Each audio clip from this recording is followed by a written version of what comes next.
Assalamualaikum warahmatullahi wabarakatuh. Seperti biasa, kita awali dari menggali karakter beliau. Dalam catatan saya, karakter beliau ini bisa kita sebut minimal ada 5 karakter yang luar biasa. Yang pertama, beliau ini saya sebut tadi ya, Pandito Ratu. Ya Pandito, ya Ratu. Bahkan tidak sekedar Pandito, tidak sekedar ahli agama, tapi beliau ini wali. Ya wali, ya raja. Ya kalau tentang wali ini kan mudahnya orang itu mengkategorikan wali itu dari banyak cerita-cerita tentang karomah beliau. Cerita-cerita tentang karomahnya Kanjeng Sunan Gunung Jati ini ya sangat banyak. Cerita-cerita seperti ini tuh kan kita temukan di semua kisah para wali songo. Jadi di berbagai sumber banyak diceritakan bagaimana kewalian Kanjeng Sunan Gunung Jati ini. Misalnya ini yang saya ingat ya. Ada cerita misalnya ketika beliau muda, waktu beliau akan berangkat untuk mencari ilmu, beliau ini oleh ibunya diberi bekal 100 dirham. Tapi saat beliau berangkat, di tengah jalan dicegat oleh para perampok yang ingin mengambil hartanya. Nah, Syekh Syarif Hidayatullah ini yang masih muda ini, kemudian karena dirampok dan orang yang makomnya sudah dekat dengan Allah itu kan biasanya memang tidak terlalu terikat oleh dunia apalagi harta. Jadi dirampok ya diberikan saja semua tadi bekal dari ibunya yang sekitar 100 dirham ini. Para perampok ini kaget, ini profilnya kelihatan biasa-biasa membawa uang banyak. Perampoknya malah tidak puas, ingin nyari lagi. Mesti kamu membawa uang lagi lebih dari ini. Karena dipaksa terus, akhirnya Syekh Syarif Hidayatullah itu sambil tersenyum malah nuding ke sebuah pohon yang dekat dengan tempat beliau berdiri. Ya sudah, kalau kalian tidak puas dengan yang saya beri itu, tuh lihat, ada pohon yang seutuhnya terbuat dari emas. Ambil saja nanti bagi dengan teman-temanmu. Ternyata begitu ditunjuk pohon tadi, memang benar berubah menjadi emas. Tapi cerita selanjutnya tidak kemudian para perampok ini rebutan emas. Jadi mereka kemudian sadar dan akhirnya rela untuk masuk Islam. Jadi ini salah satu cerita karomah beliau. Ada juga misalnya kalau teman-teman membaca Serat Wali Sono. Di Serat Wali Sono itu ada cerita tentang karomahnya Sunan Gunung Jati. Satu ketika terjadi peperangan antara Demak dan Mojopahit. Ini kan Kanjeng Sunan Gunung Jati ini kan bagian dari Demak. Karena beliau anggota para wali yang memang mempromosikan berdirinya Demak. Ketika terjadi perang antara Demak dan Mojopahit, ini di Serat Wali Sono ya, cerita ini bisa dicek. Nah, satu ketika Syekh Syarif Hidayatullah ini mengeluarkan surbannya dan dikibaskan. Nah, dari kibasan surban beliau ini muncul banyak sekali tikus-tikus yang jumlahnya banyak. Jadi ini mengacaukan konsentrasi pasukan Mojopahit. Ya kalau kita itu kan, kalau ketemu tikus itu kan setengah-setengah jijik gimana itu kan. Sejago apa kita itu kalau ada tikus ya agak meloncat-loncat itu kan. Nah, itu yang dilakukan. Ini ada cerita seperti itu. Dan banyak lagi cerita-cerita ya. Mungkin teman-teman bilang, Pak yang gitu-gitu kok rasanya tidak rasional ya, tidak masuk akal ya. Ya pasti saja tidak masuk akal, karena definisinya mukjizat karomah itu sesuatu yang khorikul adah. Tidak sesuai, tidak selaras dengan biasanya. Kalau biasa-biasa saja ya orang tidak akan tersentuh hatinya, tertarik. Wong ini dalam konteks dakwah, sehingga Allah memberi keistimewaan untuk menarik orang. Ya pasti saja jadi luar biasa dan tidak masuk akal dalam konteks zaman itu. Seperti Nabi Musa tiba-tiba tongkatnya jadi ular, iya tidak masuk akal. Dari mana tongkat bisa jadi ular? Nah, tapi kalau Allah menghendaki sebagai mukjizat pada seorang nabi, ya pasti saja tidak masuk akal. Dan harus tidak biasa-biasa saja. Kalau biasa-biasa saja kita paham ya, namanya bukan mukjizat, bukan karomah. Dan kadang-kadang ada yang kritik itu, ada ulama yang bisa jalan di atas air, yang bisa sholat di atas pohon dan lain sebagainya. Itu kan cerita-cerita seperti ini sering kita dengar. Kemudian banyak yang kemudian nyinyir bahwa tidak mungkin, itu tidak masuk akal itu dan lain sebagainya. Ya memang konteksnya mungkin bukan konteks pemahaman biasa, tapi ini konteksnya karomah, keistimewaan yang diberikan oleh Allah kepadanya. Biasanya untuk tujuan tertentu, untuk target tertentu, misalnya menyentuh hati orang, membuat orang terbuka dan menerima hidayah dan lain sebagainya. Jadi cara memahaminya seperti itu. Ya kalau biasa-biasa saja, ya bukan mukjizat, bukan karomah namanya. Baik, jadi yang pertama beliau ini ya pandita, ya ratu. Segala keistimewaan seorang wali beliau miliki dan segala kehebatan seorang raja juga beliau miliki. Beliau juga menaklukkan hampir seluruh Jawa Barat pada saat itu dan sedikit wilayah Jawa Tengah. Jadi ini karakter pertama. Ini kalau dibaca lah terus apa Pak yang kita ambil hikmah dari pandito dan ratu ini? Marilah kita juga jadi pandito ratu di level kita masing-masing. Jadi pandita itu berarti urusan spiritualitasnya tuntas. Ratu itu berarti urusan duniawinya tuntas. Kita juga begitu. Hidup ini mari kita tuntaskan amanah tanggung jawab kita, baik di level spiritual maupun di level material. Jadi biar amanah yang diberikan oleh Allah, baik kita sebagai hambanya maupun sebagai khalifahnya, bisa tuntas kita jalankan. Jadi sebenarnya tanggung jawab hidup kita ini ya jadi pandita, ya jadi ratu. Paling tidak untuk diri kita sendiri. Jadi pandita itu berarti bagaimana kita membereskan tugas kita sebagai Abdullah, hamba Allah, muamalah ma'al khaliq.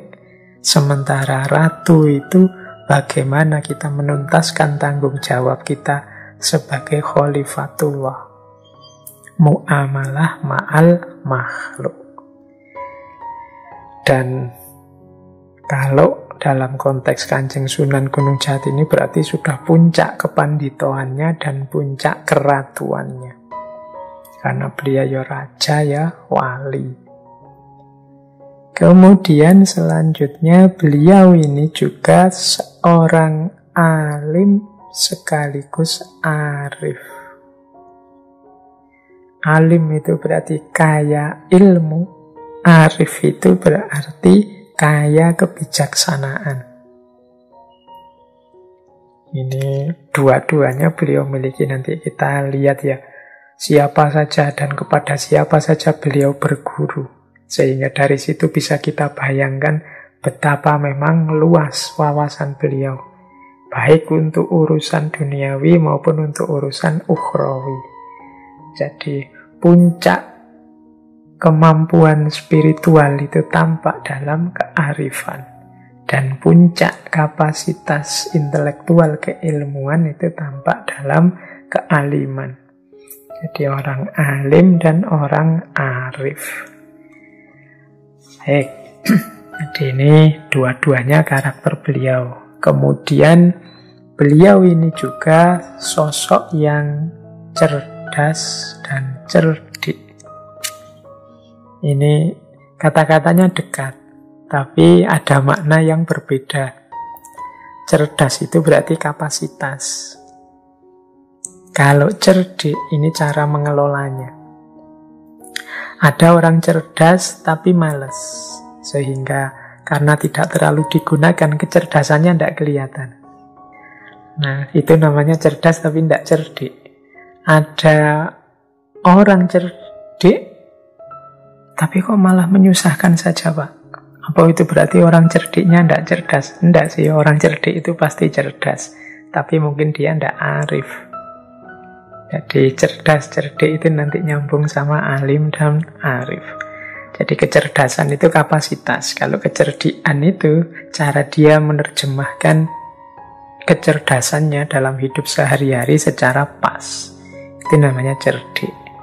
Misalnya orang cerdas itu paham, misalnya, wah saya ini tidak bisa kalau dipaksa bangun malam setiap hari. Tapi dengan akal budinya dia cerdik. Wah, meskipun saya tidak bisa bangun tengah malam, kan harusnya bisa bangun di awal malam atau sebelum tidur sholat dulu. Ini cerdik. Jadi mencari solusi, mencari jalan keluar. Atau coba saya cari deh, siapa tahu ada amal-amal yang setara dengan bangun malam.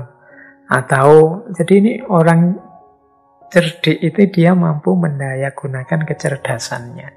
Dan beliau Kanjeng Sunan Gunung Jati ini ya cerdas, ya cerdik, ilmunya luas dan mampu menjalankannya. Dan luar biasanya dijalankan untuk hal-hal duniawi sekaligus hal-hal ukhrawi, sehingga sukses dua-duanya, tuntas. Jadi ini karakter selanjutnya, ya penting kita teladani. Saya yakin teman-teman yang aktif, rajin mengikuti ngaji filsafat ini yo pasti orang-orang cerdas. Dan memang menurut saya tidak ada orang tidak cerdas. Semua orang pasti diberi anugerah Allah kapasitas berpikir, kecerdasan. Yang membedakan hanya ada yang males, ada yang tidak. Ada yang mandek, ada yang tidak. Mandek itu berarti merasa, wah saya sudah pinter Pak, sudah selesai, sudah ngerti segalanya. Wah, itu mandek.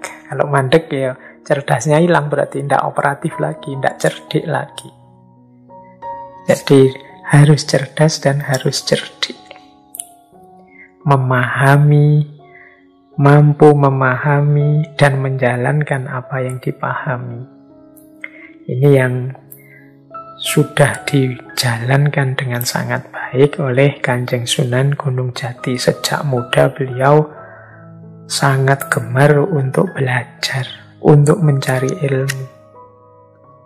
Di guru-guru beliau itu kalau melihat beberapa naskah, khususnya naskah Mertasinga, itu setidaknya ada sekitar 7 ulama besar. Nanti kita lihat ya, 7 ulama besar ini siapa saja. Dan sebagian besar adalah para wali. Sehingga tidak heran kalau beliau terdidik secara sekaligus sebagai seorang alim dan seorang arif. Oke, kita lanjutkan dulu, nanti kita bahas lagi yang tentang guru-guru beliau. Yang keempat, beliau ini punya karakter kolaboratif.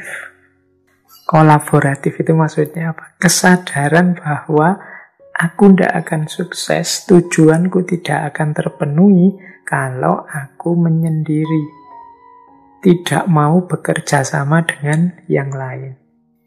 Makanya beliau ini kemudian bergabung dengan para wali yang lain sebagai bagian dari Wali Songo.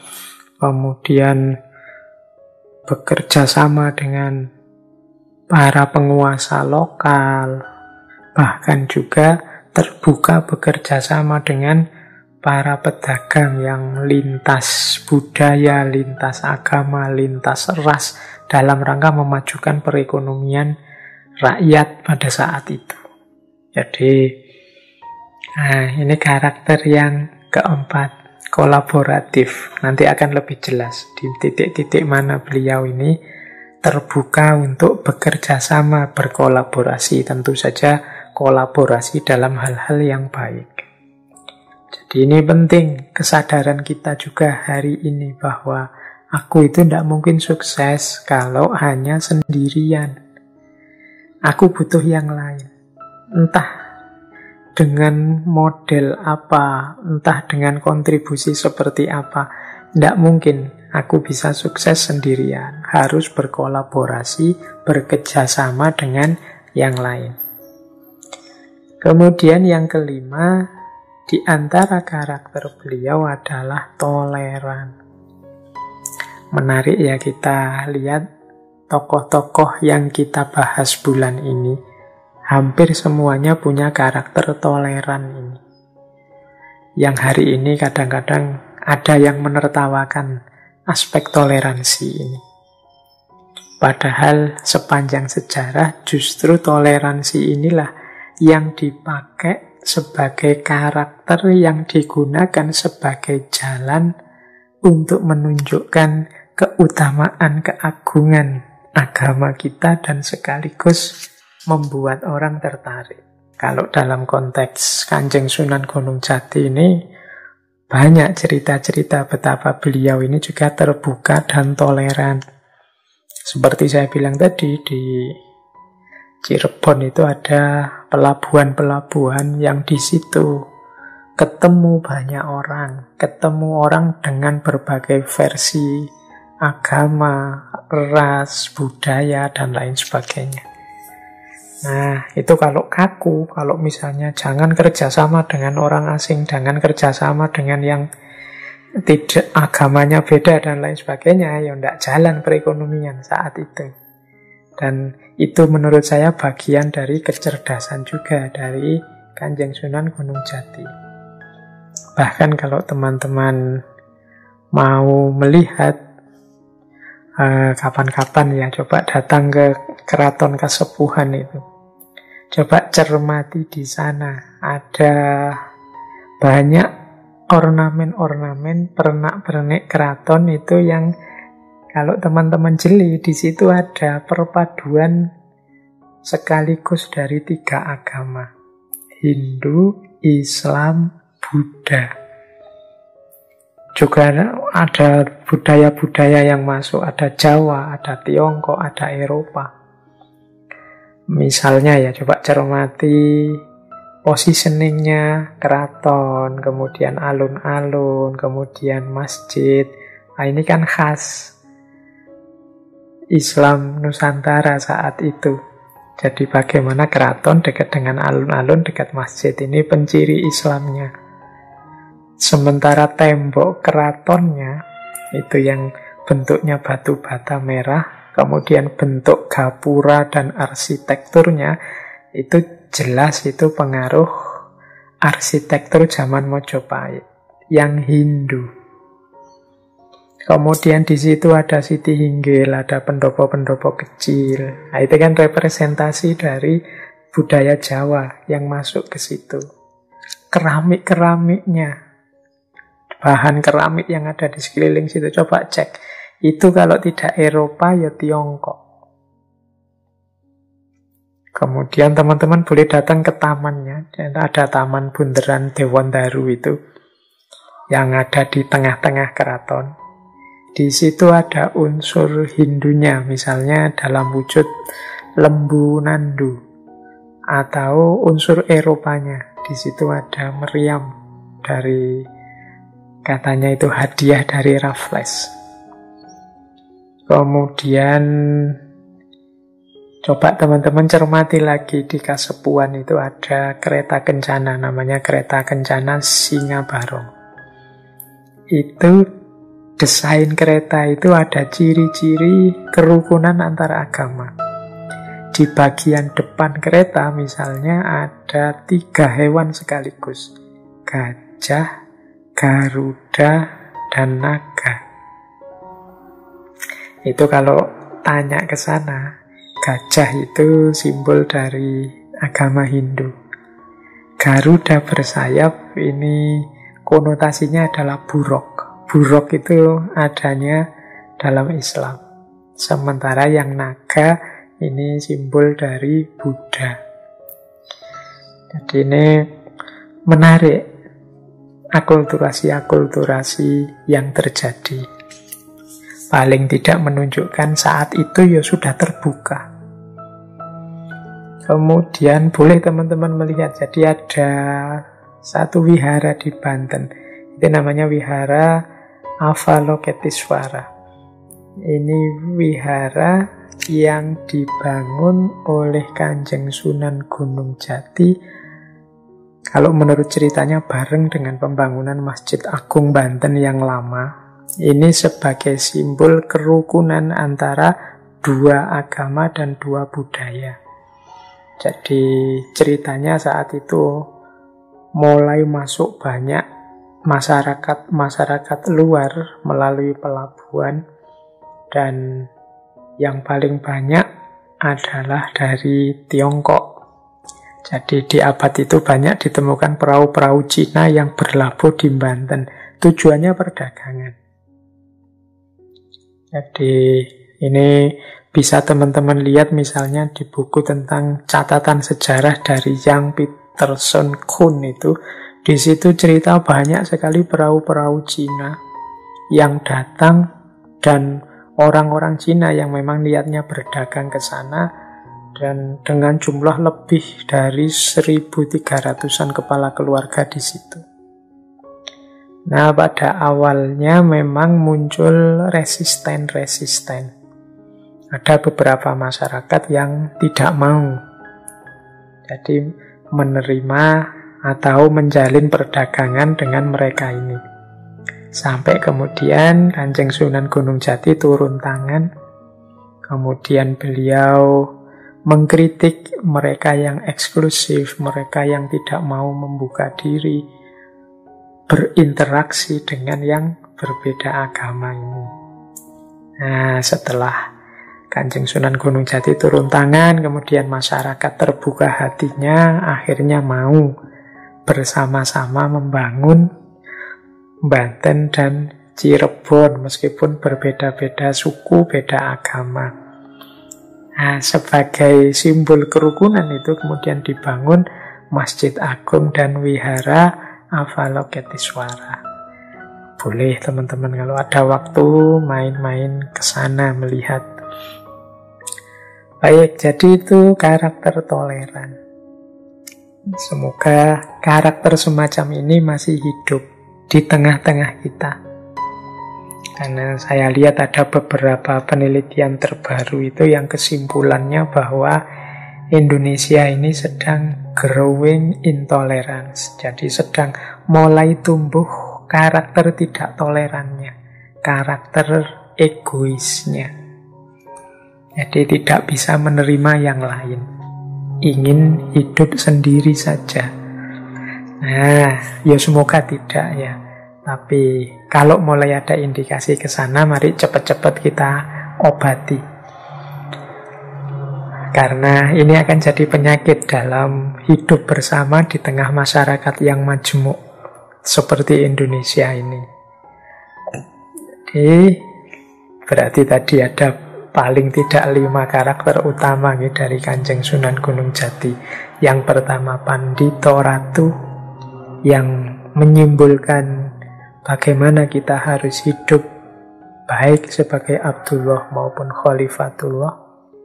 Kemudian kealiman dan kearifan, ini simbol bagi luasnya wawasan, baik wawasan-wawasan duniawi maupun ukhrawi. Kemudian cerdas dan cerdik, ini menunjukkan bagaimana pikiran-pikiran, jalan berpikir rasional itu sifatnya praktis, tidak sekedar pinter tapi untuk dirinya sendiri, atau pinter hanya sifatnya a priori saja, tapi cerdik, dengan kecerdasannya bisa mengatasi masalah. Kemudian terbuka untuk bekerja sama, untuk kepentingan bersama, dan sekaligus toleran. Oke, untuk malam hari ini saya cukupkan sekian dulu. Mohon maaf kalau ada yang kurang berkenan, mungkin 1-2 kekurangan apa, mohon dimaklumi. Kalau ada kekhilafan, kealpaan yang teman-teman ngerti benernya seperti apa, ya silahkan disampaikan. Kurang lebihnya mohon maaf. Wallahul muwaffiq, wallahu a'lam bissawab. Wassalamualaikum warahmatullahi wabarakatuh.